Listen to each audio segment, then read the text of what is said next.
ಮತ್ತೆ ನಿಮ್ಮ ನಿದ್ರಾನುಭವವೇ.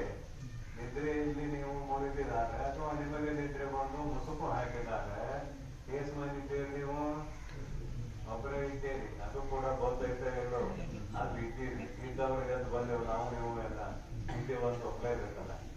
ಹಾಗಾದ್ರೆ ಏಸ್ ಮಂದಿ ಆಗಿದ್ರಿ? ಅದೇನೂ ಇಲ್ಲ ನೀವು ಗಂಡ ಏನೇನು ಅಂದ. ಆದ್ರೆ ನೀವೇನಿದೆ ಅಲ್ಲಿ ಸರ್ವ ಅನ್ನೋ ಶಬ್ದ ಉಪಯೋಗ ಆಗ್ತದೇನೋ ಆಗುದಿಲ್ಲ. ನಿದ್ರಾವಸ್ಥೆ ಪ್ರಾರಬ್ಧ ಕರ್ಮಕ್ಕೆ ಅಧೀನವಾಗಿ ಪ್ರಾಪ್ತವಾದಂಥದ್ದು ಒಂದು ಸ್ಥಿತಿ ಇದು. ಇಂತಹ ಸ್ಥಿತಿಯಲ್ಲಿ ನೀವು ಇರುವಾಗ ಸರ್ವ ಅನ್ನುವ ಶಬ್ದವನ್ನು ಭರಿಸುವುದಕ್ಕೆ ಆಗುವುದಿಲ್ಲ. ಅಂದ ಮೇಲೆ ಅಖಂಡ ಚೈತನ್ಯ ಒಂದೇ ಇದ್ದಾಗ ಯಹ ಸರ್ವಜ್ಞ ಸರ್ವವಿತ್ ಅಂತ ಹೇಳಕ್ ಹೋದೆವು ಅಂದ್ರೆ ಉತ್ತರ ಆಗ್ತೇವೆ. ಮಾಯಾ ಉಪಾಧಿಯಿಂದ ಕೂಡಿಕೊಂಡ ಆದ ಮೇಲೆ ಅವ